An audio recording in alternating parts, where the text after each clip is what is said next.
All right, Mr. Steven Cervantes, here we are again. Yes.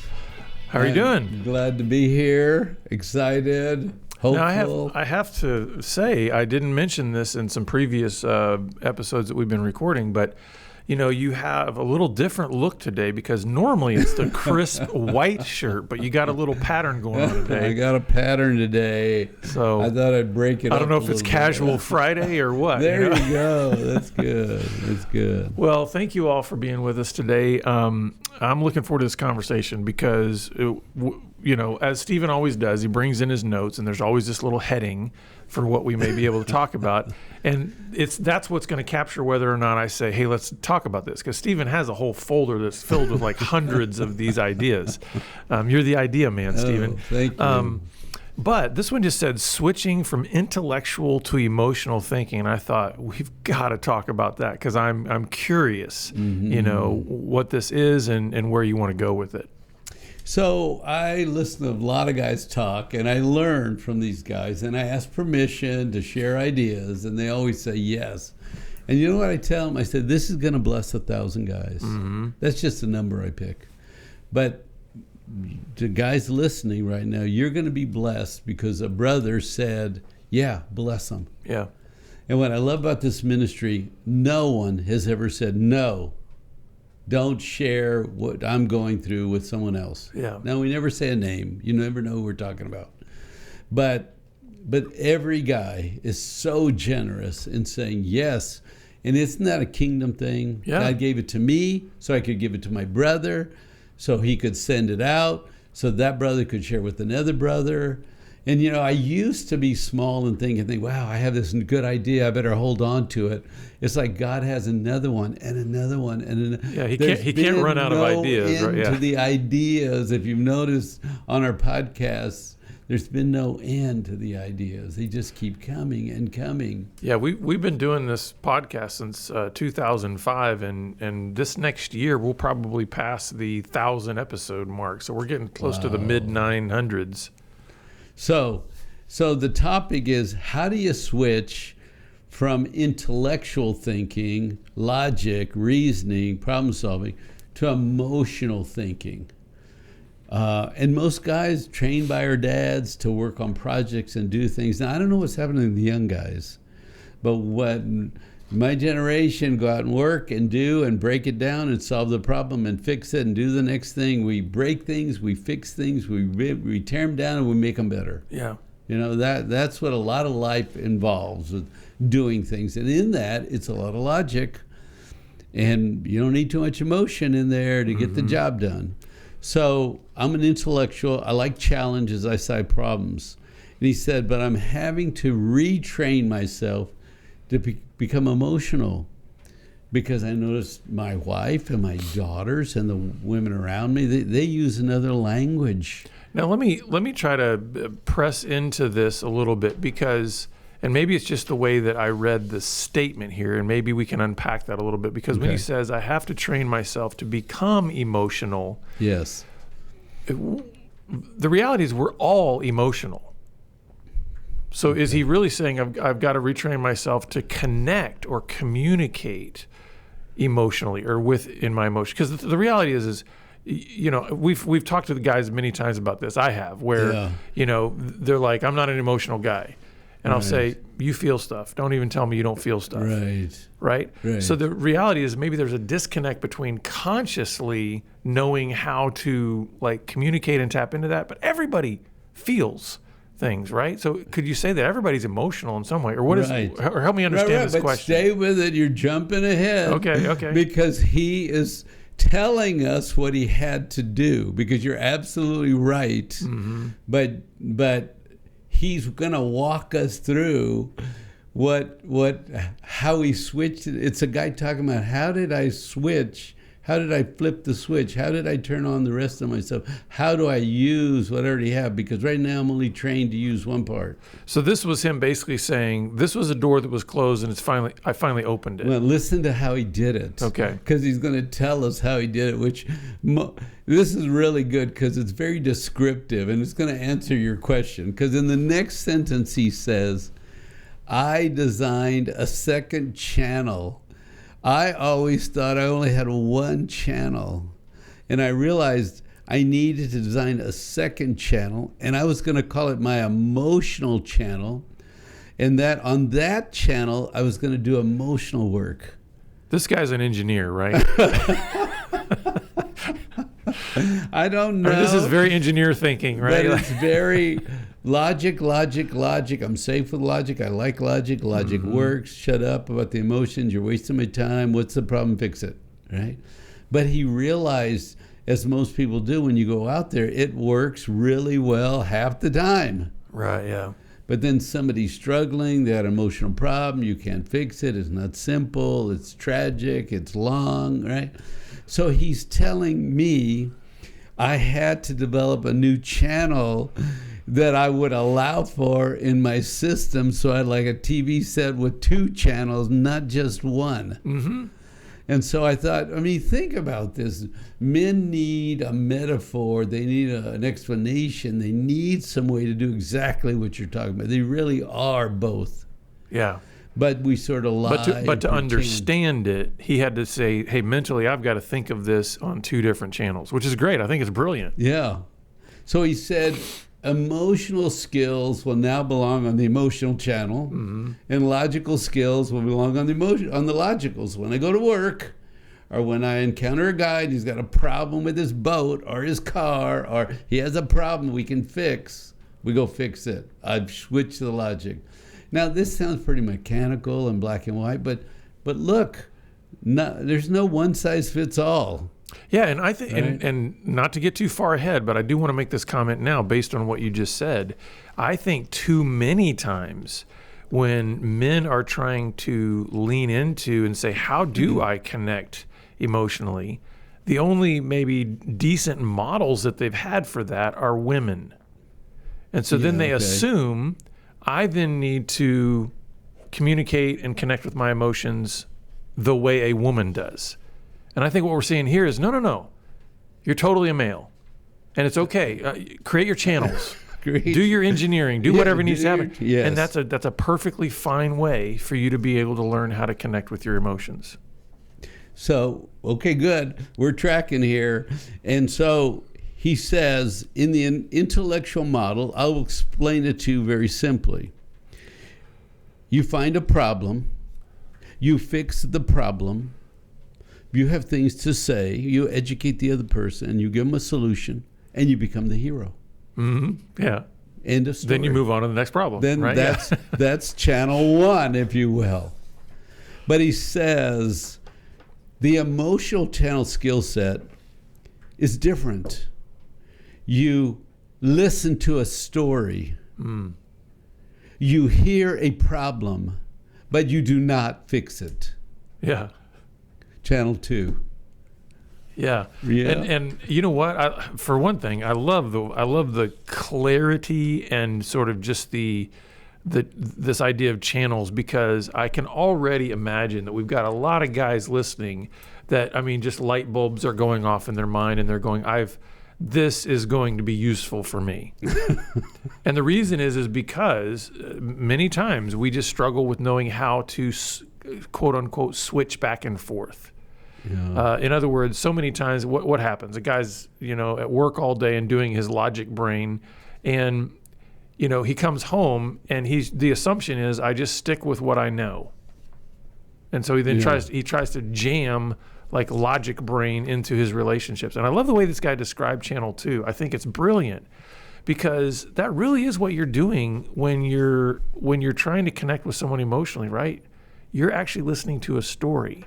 Yes. And let's put it in any kind of context, whether it's a marriage, a friendship, whatever, parent, child, you're listening to a story, and what always happens in every story? Something goes wrong, right? Yes. But what I love, good, but what I love what he's saying is, you don't respond to the problem in the story on emotional channel the same way you would on logic channel. No, that's perfect. That's exactly right. I'm glad you're kind of drawing this out, because his next point was the emotional journey is always told through a story. When anybody's talking, they're telling a story. They're telling their story or somebody else's story. You know what happened? You can't believe. You know what I just heard? Right? It's a story that's about to come out next, right? And he says, the goal is to just be with the other person in the story. Just be in the story. Stay in the story. Be present in the story. So now I totally get what this guy is saying. And maybe there's some things that could be woven, sort of read between the lines in terms of what this process actually felt like for this guy. Because again, I mean, That's good. He made this construct, right? Oh man, this makes sense to me. I can go logic, I can go, emotion channel. But I can only imagine that when he's really starting to try to learn how to tune in to that emotional channel, that it probably didn't go smoothly at first. No. Right? I'm sure it did not. I mean, we're probably catching this quite a ways down the road in terms of him really constructing all this out. I appreciate you saying that. He's reflecting back on the process he took. Very simple steps to create the emotional channel. Yeah. And he's looking back. You're right. I didn't give the perspective. I appreciate you're bringing everybody up to speed going, okay, this because it's not like he had this thought on a Friday and by Sunday he's doing really well in tuning into the emotional channel, right? No. So he's saying in the story are problems, and their problems are for them to fix. They are not my problems to fix. Now, remember, it's very simple, but it's huge to a logical guy going, there's a problem, and it's not mine. It's always been mine. When problems come around me, I'm expected to, I have to be the hero. They bring them to me. I find them everywhere I go. I fix problems. But what? Other people's problems are their problems that they need to work on, they need to fix. Okay, completely different shift here. So their problems are theirs to fix. That's the point. Any comment? Yeah, well, I think, man, this is really brilliant. This should be a workbook. Because I think, like you said, many of the things that he's bringing out here are actually very simple and practical concepts, but they're coming in a way that I think for many men, because I think, thinking about the bell curve of men, I do think the majority of men are more naturally wired towards just the logical brain, right? Yes. And so this is helping guys to be able to just see, oh my goodness, I can see so clearly now. If I've got channel 2 on, if I've got the emotional channel on, then I realize that I've got to remember that any problem that comes up in the story, I can't reach out and grab it and make it mine. That's good. I've got to leave it in the story. I've got to leave it there. That's their story, and I got to leave it with them. Yes. And so next he says, okay, here's my job. This is it. My job is to stay in the story and follow them while they talk. And I must stay on this talking journey with them all the way to the end. Oh my goodness. You said it beautifully. A problem? Pull it out. Stop the story. Work there. And they go, well, wait a minute. Maybe problem 1 is the real problem I want you to fix. I'm going to be talking a while, and maybe the next problem is the one. And I don't even know, but I'm going to be talking, and it's going to be unpacking. And I read this once. Women talk to know what they think. Men think and then pronounce the conclusion. Men and women talk, and as they talk, they're learning themselves. And when they get to the end, they know what to do. And they say, thank you so much. That was so helpful. So he's learning, my job is to stay in this talking story and help the speaker get to the end of the story. Well, and this is, again, one of those things that I'm sure was a tremendous challenge for him at the beginning. Because if you think about it, and I've talked to so many men over the years, and when I say to them, one of the things we talk about when it comes to adopting a teachable spirit is we say you've got to listen before you speak. And then I'll ask guys, how many of you guys struggle with that? Every hand goes up. Because It's what are they true. actually trying to do? What are most, logical brain men trying to do? Stephen, as soon as you start talking, they are looking for the cues for where's the Yes. problem, and they're Yes. immediately determining how they're going to fix it. So they're not listening anymore. That's And so what right. this guy is saying is, okay, if I've got channel 2 on, if I got emotional channel on, I can't jump back to channel 1 and start making it about what am I going to say? What am I going to say? What am I going to say? good. They got to say, I got to stay in the story. I got to listen. It doesn't mean that you probably part of listening, this idea of listening all the way to the end of their story is, it doesn't mean that you can't have, prompters or encouraging or just being able to say, oh yeah, just little responses, but you're not actually trying to bring, solutions. You're not trying to say, well, now it's my turn to talk. Yeah. Right? So this is beautiful because this is not in here, but I'm going to give you, when you're listening to the story on the way to the end, you're right. You're supposed to say things because they're going to stop talking and see if you're still interested. Tell me more. Tell me more. Keep talking, right? Or keep going. Right? That's what happened next? there you go. Yeah. We do the prompts, right? Because the goal is to get to the end. But now, rule number 1 is keep them talking to the end. But there's rule number 2 on emotional channel, okay? And rule number 2 goes like this. You're listening to and you're watching for how the person is doing in the story. Okay. Are they winning? Yay! Are they losing? Oh. Are they thrashing about A or B or C or D or A or B? Are they breaking through? Or are they getting left behind? The goal, number 2, 1, get to the end. Number 2 is how are they doing Yeah. in the story? How are they doing? So there's this is something that I think is really important for the listeners to hear in this. There's a huge difference that hopefully you're starting to see between like channel 1 and channel 2, logic channel versus emotion channel. And one is that this idea of on logic channel, you can almost keep everything in sort of 2 dimensions. Everything's flat. Everything is a task to be checked off the list, right? Even if it's a person, it's like, okay, I'm fixing this problem, I'm fixing this boat, I'm fixing, and so. But notice in channel 2, the emotion channel, everything is relational, meaning you're hearing a person's story, and what are you doing? You're paying attention to the person. You are listening to the story. I mean, hopefully you are listening to the details that are being talked about in the story. But what you're mainly focusing on is the person that is telling you the story, and that's a huge difference. I mean, because think about it. And that's why I think this is a really helpful tool, because for most of us that are like, man, logic brain men, it's hard for us to get out of that 2-dimensional thinking, right, where I'm just checking tasks off a list, to actually saying, now I'm in a 3-dimensional relational connection here. And how do I stay in that to the end? So remember, there's 3 rules of emotional channel. 1, stay in the story, keep them talking all the way to the end. Number 2, how are they doing in the story? If they're winning, we just celebrate with them. Are they thrashing around, losing, getting a breakthrough? We can celebrate that. Are they being left behind?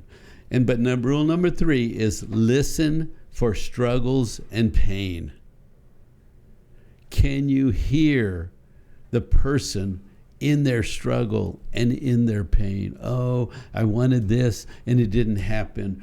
Or we were all going to go out and it rained. Or everybody got together but they forgot me. Or can you hear, I wanted the promotion, they picked somebody else. I wanted to be on the team but can you hear the disappointment, the pain? And then so number 3 is to agree with their pain and their struggle and their sadness.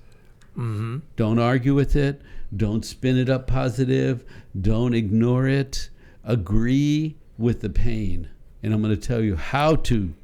But rule number 3 is agree that this is painful. Just agree. Yeah, with you know it. what? This really makes me think of. I do believe that God has ultimately made our lives to be simple.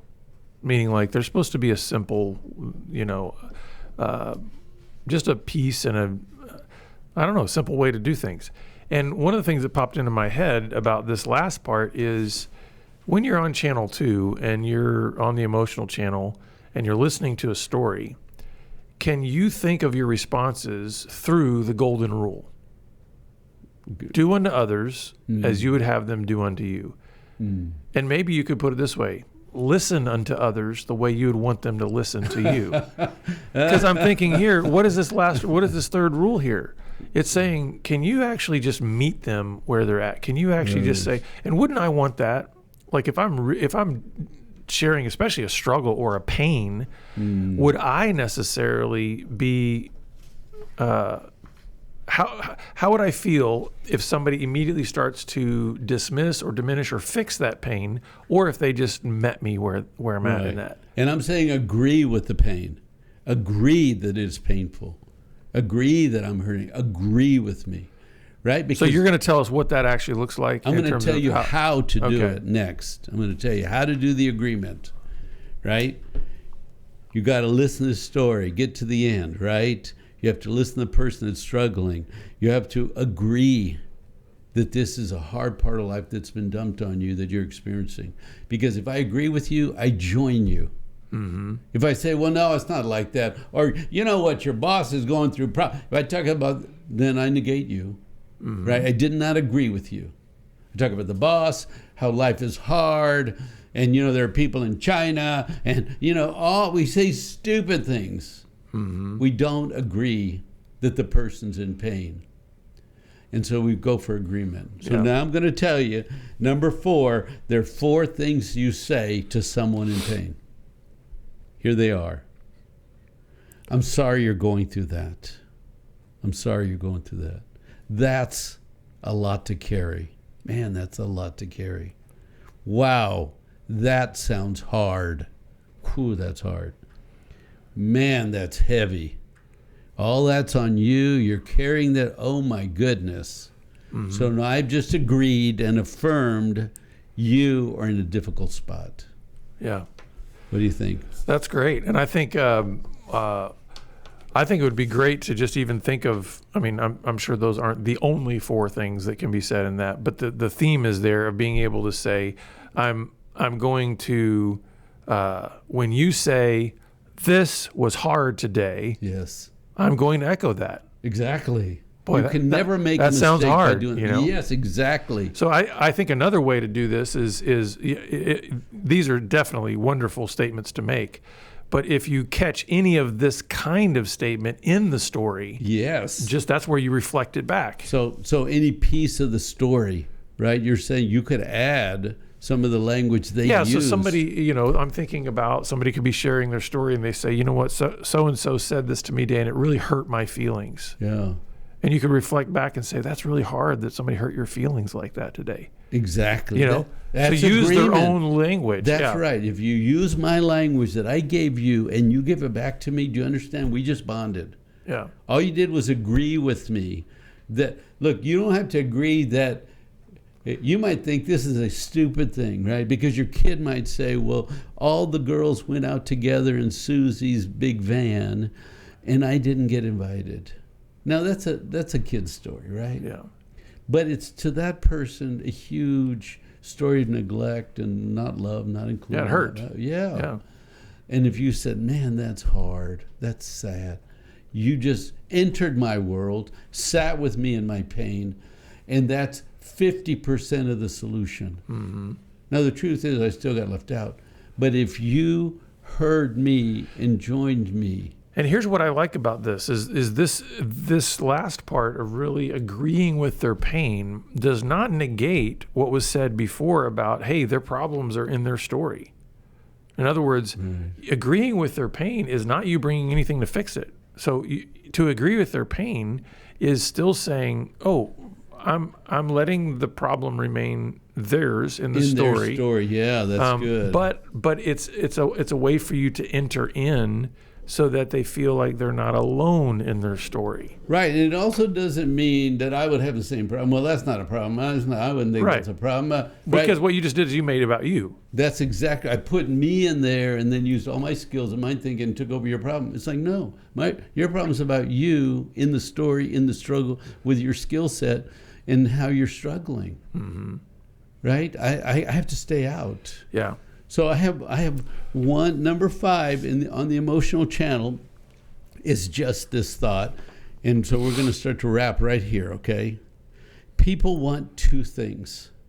They want to be heard and they want to be comforted. Mm-hmm. So can you let me tell my story? Now I got to tell you, this will transform most of the men listening that aren't very good on the emotional channel. The thought, let your wife get to the end. If a man just does that, men, if you just do that, if you get out of the way and let them get to the end and they feel heard, you will be thanked. Yeah. Because that's what girls do for each other. They let each other talk and they don't get in each other's way and they don't fix each other's problems. They just let them get to the end and they go, oh, thank you so much. That was so helpful. So if you do nothing else but let them talk to the end of the story, that's the only takeaway you use. That's huge. If you remember, they want to be heard and comforted. That's like a double win. Yeah. Well, what's funny sometimes is when guys will practice this and start doing this is when they do get thanked for that, many guys will walk away going, I didn't do anything. And so, because again, you're so used to being on channel 1 Logic Mind where you can see such a very clear ending to fixing the problem that you did something and you really, solved it, to where many times this is so foreign to guys to say, man, if I switch to channel 2 and I'm just trying to listen and be reflective and help them get to the end and, let them still own their problems in the story and then trying to agree with the story, they don't feel necessarily like, am I doing anything? And yet that's exactly what's supposed to happen on channel 2. On channel 2, you got it. That's exactly what's supposed to happen. So if you're a guy, I'd encourage you to re-listen to this, write all these steps down and go try them. Yeah. And ask God to give you wisdom and pray about it and watch the transformation that happens when you're present and you're comforting. Yeah, and I think many times we are talking about marriage relationships when we talk about these things, but the reality is these principles work in friendships. They work parents and children. I mean, they're going to work in every kind of relationship that you can have. Remember, channel 1 is logic brain. It's flat. There are problems to be fixed, right? You got it. But channel 2 is all about story, and so it's the emotional channel that says I'm just supposed to listen to the end. I'm supposed to meet the person where they are, agree with their pain, and then be sad about their pain, join them in their pain, and reflect some of their language back and the sadness of it. And then you've taken half of the pain away because it's vented out. And by walking with them, they vent it out. They just feel better. It didn't fix the problem like Logic 1. Well, I'm going to call Sally's mother and tell her, add a seat to that van and take my daughter next time. And don't you dare, I'll rent the bigger van and I'll fix. What? Yeah. No. Well, and this also makes me think of the reason I think that there's the thank you and the gratitude for just being able to listen to stories. It makes me think of we were made for presence. And what I mean by that is I think about when David said in Psalm 23, though I walk through the valley of the shadow of death, I will fear no evil. Why? For you are with me. Amen. Does that mean that God erased the shadow of death? No, but he's with him. And I think the same is true here. If you'll go to channel 2 and you'll learn to be with the person that's sharing their story, there's a gratitude there because it's like, this is really hard, but you listened to me. And thank you so much. Yeah. So, and you know me and you learned me. Yeah. And you let me struggle. And I'm going to have to fight the fight tomorrow by myself. Yeah. But so men, and by the way, this you got to tell me that this guy ended up becoming a counselor. Because this is golden. This is awesome stuff. So men, our challenge to you this week is fire up channel 2. Learn how to engage channel 2. And hopefully that'll be a great little mental reminder for you of like, what channel am I on right now? What channel do I need to be on right now? That's good. And we'd love to hear your feedback too. What are some other statements that you could make in agreeing with someone's pain? So please reach out to us. We want to help you take your next best step. And as always, we're glad you've been with us and look forward to seeing you back here again next time on the Pure Sex Radio program. God Take bless. care.